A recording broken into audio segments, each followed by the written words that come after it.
ካላችሁ ራሱ ወንድ አስጠኝ አያስፈልግም። ጥላቻ ምናምን በሉኝ I don't care። በምን አስተሳሰብ በምን ሂሳብ ነው ሴት ልጆቻችሁን ከወንድ አስጠኝ ጋር ጥላችሁ የምትወጡት የምትሄዱት የምትቀጥሩት? በመጀመሪያ ማሰባችሁ ራሱ የፈለገ ጎበዝ ሌሎችን በማዋረድ የራስን ክብር ማስጠበቅ አይቻልም። ሰላም አለይኩም እንደምን አመሻችሁ። መግቢያ ላይ ወገናችን ጆርዲን እንደሰማችኋት የወንድ አስጠኛ አትቅጠሩ ያለች ነው። ይህ የወንዶችን እድል ማሳጣት ነው። ወንዶችንም እንደማዋረድ ነው የሚቆጠረው። ብዙ ጊዜ ፌሚኒዝም ላይ ያሉ እህቶቻችን ወንዶችን በማዋረድ ሳቲስፋክሽን ይፈልጋሉ። ወንድ ልጅ አትቅጠሩ፣ ወንድ ልጅ እንደዚህ አታድርጉ ብሎ ማለት ወንዶችን ማዋረድ ነው። አንድን አካል አዋርዶ የራስን ክብር ማስጠበቅ አይቻልም። ስተት ጾታ የለውም፣ ሃይማኖት የለውም፣ ብሔር የለውም፣ ዘር ቀለም የለውም። ወንድም ይሳሳታል፣ ሴትም ይሳሳታል፣ ሃይማኖት ያለው ይሳሳታል፣ ሃይማኖት የሌለው ይሳሳታልና ጆርዲ ወንድ አስጠኛ አትቅጠሩ ብሎ ማለት ወንዶችን ማዋረድና ወንዶች ስራ እንዲያጡ ስራ አጥ እንዲሆኑ ማድረግ ነው። በጣም ተሳስተሻል። ሰው ሲባል ሁሉ ጊዜ ትክክል አይሰራም። ሰው ሲባል ሁሉ ጊዜ ስህተት አይሰራም። ስለዚህ ስህተቶቻችንን እያረምን ወደፊት በጋራ እንድንሄድ ወደፊት መልካም የነጻነት ዓለም ለመፍጠር ስህተቶቻችንን እየተራረምን ወደፊት እንድንሄድ ነው ይሄን ቪዲዮ የሰራሁብሽ። ባለፈ የሆነ ቪዲዮ ሰርታ የፍልስጤም ወንድሞቻችን የነጻነት ምልክት ቤቷ እንትን አድርጋ እንዴት ደስ እንዳለኝ ኢንሻአላህ ነገ ከተማ ምናምን ከወጣሁኝ ያንን በስቲከር አሰርቼ የምራሴ ክላስ አድርገዋለሁኝ። ፎቶን አደርግላችኋለሁኝ። ቤቷ ያሰቀለችውን ጆርጂ ቤቷ ያሰቀለችውን የፍልስጤም የመብት ጥያቄ የነጻነት ትግላቸውን የሚያሳይ ማለት ነው። እንዴት ልቤ እንደሞቀ ማለት ነው። እና ጆርጂዬ ጥሩ ስራዎችን ትሰሪያለሽ፣ አንዳንድ ጊዜ የሚያው ተሳሳቻለሽ። ስለዚህ ወንዶችን አስጠኛ አትቅጠሩ ብሎ ማለት ይሄ ወንዶችን ማዋረድ፣ ወንዶችን ስራ ማሳጣት ነው ማለት የነበረብሽ ምንድነው? በቃ አስጠኒ ሲቀጥሩ ልጆቻችሁን አስጠኒ ጋር ትታችሁ አትሂዱ ነው። ቁጭ ብላችሁ አስጠኑ ነው። ለምሳሌ ሂሳብ፣ ፊዚክስ እና ኬሚስትሪ ሴቶች እንዴት ነው የሚያስጠኑት? በቃ ከ198 በመቶ ነው እንጂ 100% ወንድ አስጠኙ ናቸው ሂሳብ ምናምን የሚያስጠኑት ማለት ነው።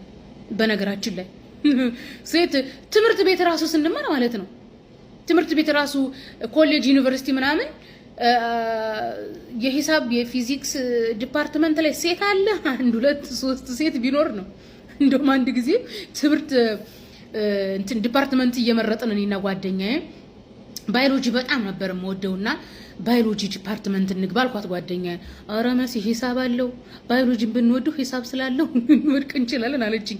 የምር በሷ ምርጫ ቋንቋ ዲፓርትመንት ገባን። ባታም ያኔ ባዮሎጂን እየወደድኩት ማለት ነው። እናልዋሻችሁ እኔ ሂሳብ በቃ ገብቶኛ አውቄው የተማርኩት እስከ 8ኛ ክፍል ነው። ከዛ በኋላ ቋንቋም ተለወጠ፣ አገርም ተለወጠብኝ። የገጠር ልጅ ነኝ። ወደ ከክፍለ ሀገር ወደ ከተማ ሲሄድ ድብልቅልቅ አለብኝ። ሂሳብ ሳይገባኝ ነው ሃይስኩል የተማርኩት። በነገራችን ላይ በቃ ትምህርት ወድጄ የተማርኩት እስከ 8ኛ ክፍል ነው። ከ190 አምጥቼ በቃ ዘልሌ ልሞት ማለት ነው። እስከ 8ኛ ክፍል ባለው አንድ ሴት ከ190 መጣች ብሎ ማለት ትልቅ ነገር ነው። ስለዚህ እንደነዚህ አይነት በነገራችን ላይ ወንድ ልጅ በቃ ተፈጥሮ የሰጠችው የራሱ ተሰጥኦ አለ። ስለዚህ ተፈጥሮ የሰጠችውን ተሰጥኦ በአክብረን በስነ ስርዓቱ ልንጠቀም ይገባል እንጂ ወንዶችን በማዋረድ ወንዶችን በማጥላላት ወንዶች ወደ ኋላ እንዲቀሩ ማድረግ ጥሩ አይደለም። ይሄ ከፈጣሪ ጋር መጣላት ነው። ስለዚህ ወንዶችን የፈጠረ አምላክ ክብር ይገባው። እኛንም ለወንዶች ረዳት እንድንሆን የፈጠረን አምላክ ክብር ይገባው። አልሐምዱሊላህ ረብል ዓለሚን። ስለዚህ ወንዶችንም እናክብር፣ ሴቶችንም እናክብር፣ እርስ በርስ እንከባበር፣ እርስ በርስ እንረዳዳ፣ እንግባባ። ስህተቶቻችንን እየተራረምን ነው እንጂ እዚህ ምድር ላይ መኖር ያለብን አንዱን እያዋረደ መሆን የለበትም። እንደዚህ አይነት ቪዲዮ የሰራሁት ምንድነው በክርስትና ታሪክ የክርስቲያን ንጽጽር አድራጊዎች ለረጅም ዓመታት በመቶ ዓመታት የሚቆጠሩ እስልምናን በማዋረድ ነው የሚታወቁት። ያኔ እነሱን ክርስትናን የበላይ ለማድረግ ማለት ነው። በዚህ ዓለም ላይ ሰፊ ክርስትና የሚባለው የስላሴ ዶክትሪን ነው። የስላሴ ዶክትሪን በአንደኛው ክፍለ ዘመን ህልውናው የሚያልቅ ዶክትሪን ነው። መጽሐፍ ቅዱስ ላይ የሌለ ዶክትሪን፣ የራሳቸውን ዶክትሪን እንኳን ጠንቅቀው ሳያውቁ ይሄንን የሐሰት ዶክትሪን የበላይ ለማድረግ እስልምናን በማዋረድ እድሜ ዘመናቸውን ተጠምዷል። መጽሐፍ ቅዱስ እንኳን ሳያነቡ ማለት ነው። አሁን በዚህ ሰዓት እስልምናን በማዋረድ የገነቡት ዘመናቸው እየተናደ ነው። የራስን ክብር ለማስጠበቅ ሌላ ማዋረድ አይጠበቅብንም እና እስልምናን ለማዋረድ የሚሰሩ ሰዎችን ማጋለጥ ስለሆነ የኔ ስራዬ ከሃይማኖት ውጭ ማንኛውም አካል ሲዋረድ ማየት አልወድም።